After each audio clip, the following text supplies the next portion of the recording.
we're going to be talking today to John Pavlovitz. This is probably backwards, but his new book is If God is Love, Don't Be a Jerk. Finding a faith that makes us better humans.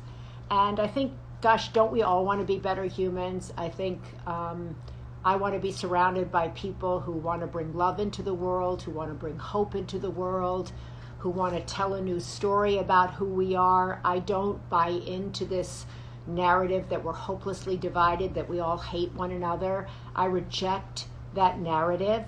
I believe that there's so much more that brings us together. I believe that love is our common language. I believe that you have to be super strong and courageous to put forth your love and your light out into the world. But I believe that is what is going to save our world. And I'm really excited to talk to him because I read all his columns. He writes about grief, he writes about love, he writes about Christianity, he writes about democracy, he writes about our politics, and he always gives me something to think about. And so, I really like that, and those are the kinds of people that I try to have on here, Conversations Above the Noise, because I think we all need hope in our world right now. And so that's really my hope. A lot of people here saying they love Pastor John, so I'm here. Normally I talk along here because people aren't on time, but he's on time. There he is. Hey, Hi, how hi are you? Maria. So good to meet you. So good to meet you too. Somebody was on here saying that they've known you for 30 years, and I said, I have not. I wish I had known you for 30 years, but I'm so glad to know you now. So thank you Thank so you. much for joining us today. Let me Um, begin. John just had a really serious procedure. He had a brain tumor taken out of his brain only 2.5 weeks ago. So let me start, John, with how are you feeling? How are you possibly doing this? I don't know. I'm going to claim in advance if I say anything incoherent, I'm going to blame it on anesthesia fog. Okay. But I feel great. Little less than 3 weeks out to be able to feel relatively normal. And there's a lot that I can't do, but I can walk the dogs and I can cook and do all the things that I love to do. So it's just about letting my body heal. But I feel remarkably well. You wrote a column just the other day that it's thoughts about what you think about when you think you're dying. When Yes. anybody goes through an operation like you just went through, they think about dying, but they also then maybe in the weeks afterwards, they think about life in a different way. Tell us Yeah. and tell those who didn't read that article about what you think about dying. It's not what you think. And then I'd like to know how you think about life today. Yeah, well, part of the surgery was done. It's inside my sinus cavity, and so I was in the hospital and had the wounds break open, and basically had this like horror movie scene of the hospital and just blood everywhere. And it really, I thought in that moment, okay, this is it. And it's amazing how life is clarified in those moments. And all I wanted to do was, I kept saying, call my wife. I need my kids. I need my kids. And you realize that life is really about those relationships that you have with people who know you well and whose life you loom large in. And so it just really was a gift in the midst of so many of the gifts of this time to really remember why I do what I do and what this life is really about. And so, what is this life to you now really about that might be different than before you had this operation?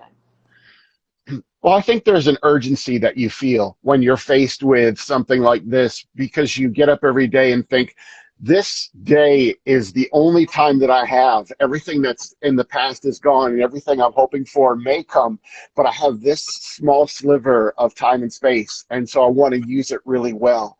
So I get up every day and say, okay, this is the time that I have. Let me do something wise and beautiful and life affirming with this time. I love that. And I'm so grateful that you chose to spend this precious time with us because I think Thank you. your new book came out on the day that you went in for your operation. And I've said it before, but the book is If God is Love, Don't Be a Jerk, and finding a faith that makes us better humans. And I've underlined a lot of it. But you talk in here in the very beginning that if Jesus came down today, he would say to all of us, hey, you guys, you had one job. You had one job, Yeah. and it was to love. So what happened? Is this a book about love? Is it a book, as you say, about not being jerks? And how do we get across that love is really difficult, but that we're up for the challenge?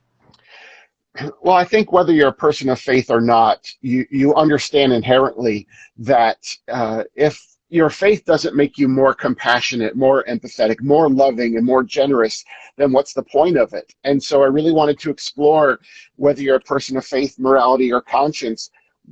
How are you expressing the best parts of yourself on a daily basis, especially where it's most difficult? And so at a time like this, when there is so much division and there's so much enmity in the world, how can we get up every day and draw from the best parts of being human? So how do we do that with so much? And I said before you came on that I actually reject the narrative that we are as divided as the media tells us we are. I reject the narrative that we can't find common ground, and I reject the narrative that there isn't love and goodness on Mm. within everybody. So how do you get up every day and tap into the love, to not be the jerk, to not be horrible, and keep an open mind and an open heart to people who have different political opinions or religious opinions than you do? I think the challenge is always to be in the small and the close, to see people as individual. And proximity is really important because when we're from a distance, whether on social media or through our politics or religion, we're always going to see the differences. There's always going to be those adversarial feelings that we have. But when we get up close with people and learn their story, when we're a student of the people around us, I think we find our commonalities and we find our better selves. And so that's the challenge in all this, to keeping that proximity with people relationally. So how, what do you like? Because I read all the columns. It's under his column is stuff that needs to be said, and you have so much stuff that needs to be said. And so, how do you kind of write that brings people in? How do you write out of faith today? But you're also writing very politically as well. Yeah, I've never bought into the idea that there's politics over here, there's religion over here. We're just human beings, and our morality, our convictions, they're all going to be expressed in how we vote and the activism that we do and all the things that we care about, how we spend our money. So I've tried to just speak from the most authentic place that I have about my story and hoping that people find some of their story in it. So that affinity of being human. And so I don't necessarily set out to write a political piece or a religious piece. I just look at the world and I feel the burden and I share stories with people. You know, I see myself as a war correspondent, that people tell me their stories and I try to report back what I'm hearing. And so a lot of this is filtered through the lens of where the hurt is there, where the fear and where the grief is. So I always say kind of you're reporting from the front lines of life, but you Yes. actually, you call yourself a war correspondent. Why war?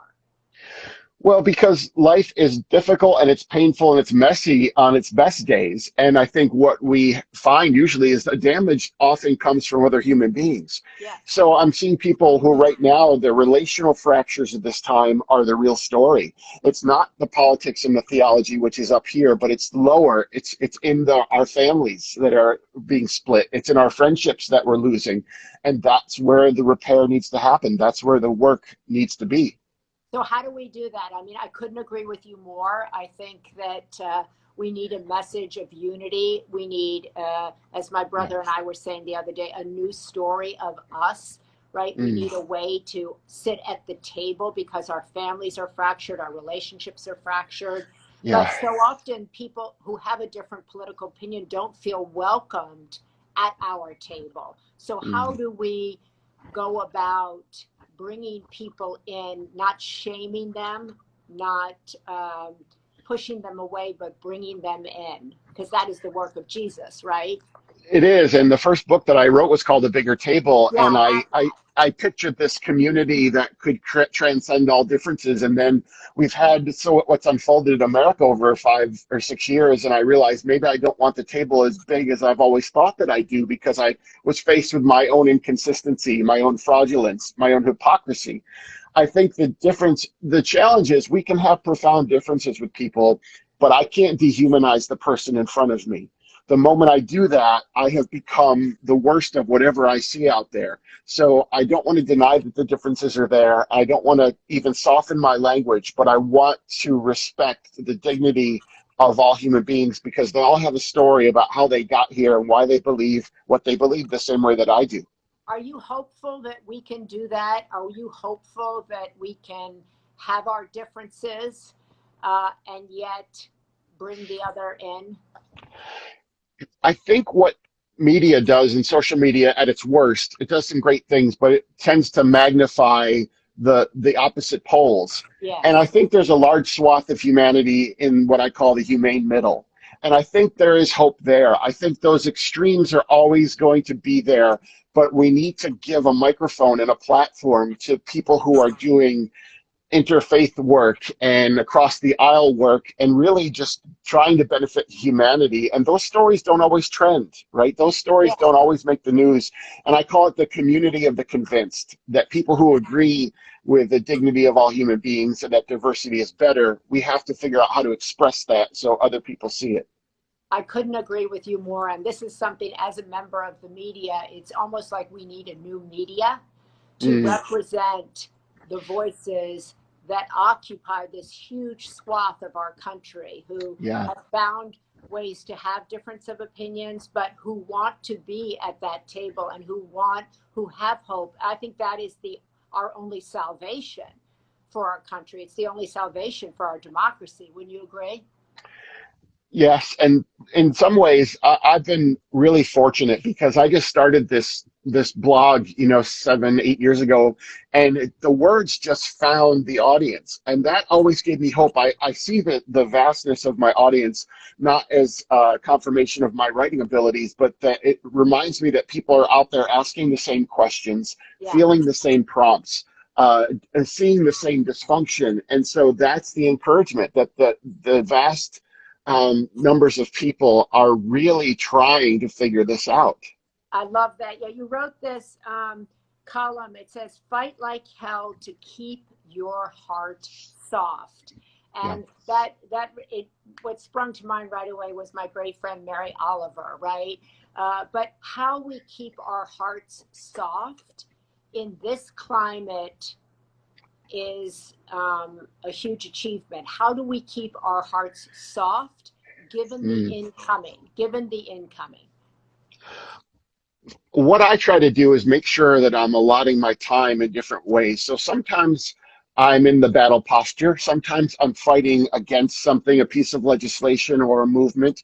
Other times I need to make sure I'm spending time with people who are under duress. So I need to be caring for people and building things and helping in my community. So it's a very different posture that accomplishes the same task. So I can't always be in the battle posture. Sometimes I have to open my hands and be a caregiver. And so I try to do both of those things and make sure my life is not just about the fight, because that will consume you and it'll ultimately define you. Yeah, how do you do that? How do you switch from the fight to the caregiver? How do you switch from the warrior to the lover? This is something I have found that women uh, have struggled with when I was coming into the workplace. You know, women were asked to be tough Mm, and successful and then come home and be tender and sexy and sensual right. and loving and nurturing and then go out and be a warrior. And I find men now kind of beginning to talk about the duality of their lives and the characteristics. So how do we do that? I think that's such an important thing, but how do we switch on and off? I've always leaned into the teachings of Jesus. That was my tradition. And Jesus was the good shepherd. So he was status quo changer. He was system influencer, and he was fiercely defending those he saw as the sheep. But those he saw as the wolves, he was fierce adversary. I think it's realizing that you can be fierce and still be loving. That you don't have to apologize for the strength of your convictions, but you always have to remember there's humanity on the other side of you. So it's always about, what are my motives? I mean, that's what the book is. It's, what is my intent? I know that I want to do good work in the world, but am I trying in this particular instance to injure someone, or am I trying to show them something that I don't think they see? And that's a very different agenda, a very different heart response. So it's so much about what we intend to do across from when we have people across from us we disagree with. So what was your intention with this book? And I love how I hope people go out and get the book. It's just come out in the last 2 weeks. I'll repeat it again. If God is love, don't be a jerk. Finding a faith that makes us better humans.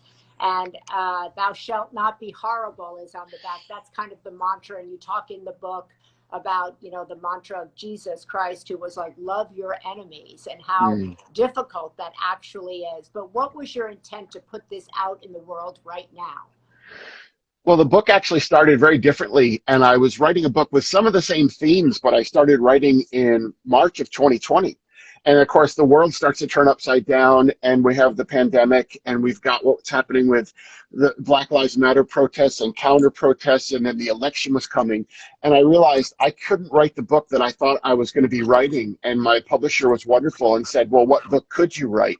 And I really wanted to write something that was almost a real-time journal entry of this time in our lives, and try to say, well, now when it's most difficult to be loving and to be generous, can we do it?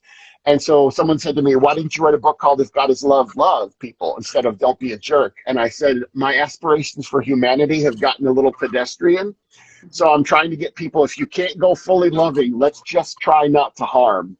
And we'll start there. And let's just look at the other as a human being, and let's see if we can, our politics and our religion can not damage. And then we'll see what we can do from there. Yeah, so if our politics and our religion can't damage, both have been really damaging, right? You grew up Roman Catholic, I did too, educated by the nuns, still really admire the nuns, educated by the Jesuits, myself. So, you know, years and years of Catholic education, raised by two people who were daily communicants till the day they died.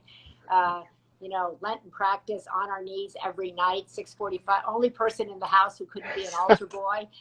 So, you know, really steeped in that, yet I have so many issues with my own faith, so many issues with my church. There's been so much damage done by my church, and I know you've moved out of Roman Catholicism, and I grew up in a house that believed in politics being noble, being the ultimate place to be of service, that people could change the world through politics. And both of those seem to have crumbled in my lifetime. And that's where I find myself, you know, not wanting to lose hope, wanting to believe that politics is a noble profession, that politics can change the world, that political leaders can come forth, and wanting to believe, as I do in this Pope, but having a real struggle with my church. So how do we bring those two worlds together and not let them harm us the way they've been harming us? For me, it's always been about being honest. You know, I write in the book that I'm fighting with and for my faith tradition simultaneously. I've seen the beauty in it, and I've seen the way that it helped humanity, but I'm also honest about the toxicity of it. And so I'm always looking at what is the best part of that. But I do that with all faith traditions. I say, what is the inherent goodness there? And how can we mine those things? And how can we jettison anything that's going to be damaging to humanity? And that's really, we have to re-examine the story we've lived in. And we've had to do that with the Catholic faith. I've had to say, what can I no longer abide because of what my faith is telling me? Life begins to argue with your theology. I'm a firm believer in that. And we have to respond and say, well, now what? What does that mean for me? Yeah, you wrote a piece a while ago, a couple of weeks ago, I think, about to evangelicals, I believe it was, like, what Jesus are you actually professing? What Jesus are you adhering to? Because Jesus, I know, says these things, and what you're saying seems to run counter to that. Can you explain to people who didn't have a chance to read that what you really want to say to people who you think are professing to be followers of Jesus but aren't actually following Jesus? Well, that was part of the grief in writing this book, was to look around and look at the pandemic and some of the selfishness and the refusal to mask or get vaccinated now, and looking at what was happening, the opposition to the Black Lives Matter movement, and just the worst things seem to be coming from people who profess to be followers of Jesus, mostly white Christians. And so I really felt like that has to be addressed. We have to look at what the mission of Jesus was and what so many, not all, but so many who claim his name are doing right now. And we have to show that disconnect, because that's where we're going to fix these things, by saying this was a movement of diversity and love and justice and empathy. The heart of all of this is that if we don't care deeply about other people, we have no business claiming a higher power of any kind. I love that. John also says in one of the articles when I was reading up on you that you were like saying that you, as a pastor, had to be willing to be fired, to be unemployed, and that what you actually were saying, you had to be able to say what you wanted to say, even if that lands you unemployed without a actual church. Yes. And how did you get to that place where you were willing to go, like, you know what? If I get fired, if I don't have a church, I can still preach. Well, it was a long process of I was writing, and the churches I was serving in were getting larger and larger, and I was writing this blog, and I was sort of dancing around some of the issues because I knew I could only go to a certain place. If I said this, I was okay, but if I went this explicit, that could be a liability for my job. And I remember during the Sandy Hook shooting, I was so angry with what I saw some religious people and politicians doing to sort of say, we've kicked God out of schools and that's why this is happening. And I wrote this visceral blog post that I wasn't really thinking about my job security or how it was going to affect the church. And I reached a whole new audience. And it showed me that the responsibility of this platform was specificity and authenticity. And so I just said, that's who I'm going to be. And whatever happens will happen. And I wrote myself out of a job. And you wrote yourself into a larger pulpit in a way. You wrote Yes. yourself into stuff that needs to be said. Yeah, the minute I could be clear about what I believed without worrying about the consequences, that's when the audience found me. And, that's just been a gift in all of this, just to realize that there is a cost to authenticity, but there's also a great prize in that. And all of us need to do that right now, to be as clear and honest about what we believe and what we won't abide. What difference, finally, John, do you think, which I think is so, what finding our authentic voice, and don't worry if you haven't found yours, or don't worry if you're teetering on the edge. Right. Because he was just saying it took him a long time to find it, and then viscerally out it came. And things happen when you speak your truth, but other things also open up when you speak your truth. I love the idea of tender and fierce at the same time, which is both in your writing. Yeah. But what is your hope, John, if everybody goes out and buys this book, right? And people say, like, okay, I recognize I've been a jerk. You have a line in here like, you're a jerk. Don't worry, so am I. I marked it down here. I can't find it right off. I put all these little, oh yeah, I'm a jerk and so are you. But you have, I love Yeah. the way you're at. But what is your hope that this will do to our culture or open up in our culture? Well, I don't need people to agree with me theologically or politically at the end of reading this book. I just hope that the book will move them from where they are to a place of greater empathy, to a more profound expression of the deepest contents of their hearts. And I hope that it will challenge and encourage them, that they'll wrestle with the questions and the ideas there, and then decide, so what does this mean for me? What can I do where I am in the small and close of my life, and become maybe a little bit better version of myself, which is all we can attempt to do. So do they, people I find go, okay, I agree with John. I want to belong to something. He doesn't have a church. Where do they belong? I don't identify. I think people are also politically fluid. We've heard a lot about people being sexually fluid, and I'm trying to begin the conversation. People are politically fluid, right? But how do they join in to this great big center? Where do they belong? Where do they go? People that read the Sunday paper, that listen to this conversation, that are saying, this is so profound, this is what I need. Where do they go? Yeah. I think one of the ways we want to get involved in our community in some way. So, for example, there's a group here called Activate Good in Raleigh, and they just connect people who want to do something in their city that's beautiful. And so I just started showing up to certain projects because I knew that I was going to be with people. I didn't know their theology or their politics or their background, but I knew that they care deeply about their community. And so then you're rubbing shoulders with people and you realize, okay, now that leads relationally, organically to other things. So a lot of this is about, social media is beautiful. Obviously, this is how we found one another and my audience. But eventually you want to get on the ground Yeah. and start to work out these things with people who you can build community with. So it's not necessarily about joining an organization that's going to welcome you. It's about you just creating community and see what happens with that.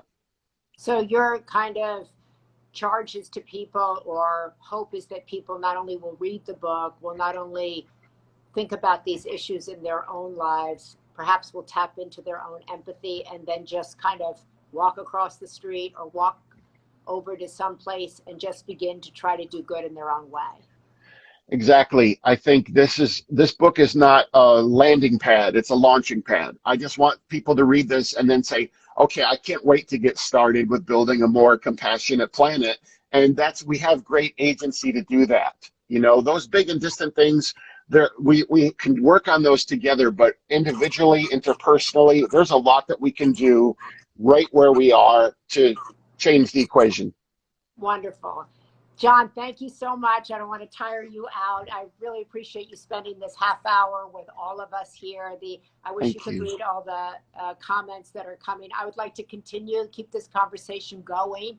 I think it's so Yes. important. And I think I like that Activate the Good. We'll get the email or it's just activategood.org or Yeah, yes, that's exactly. okay, activategood.org. You can follow John's stuff that needs to be said. You can, we'll put this up in the Sunday paper with all of his, addresses and titles and all that sort of Great. stuff. Please, again, go buy his book, John Pavlovitz, If God is Love, Don't Be a Jerk, Finding a Faith That Makes Us Better Humans. He also has he also has several other books that when you go on to Amazon or go to your local bookstore or go to bookshop, they list all the books that he's written here. But I love that it's morally impossible to pledge complete allegiance to both Jesus and America. The way we treat others is the most tangible and meaningful expression of our belief system.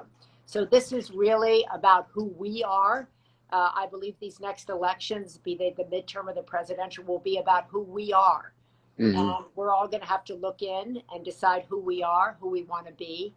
Yes. And I have great faith and hope that that big section that has to raise their voices up will triumph and will be the ones Yes. heard.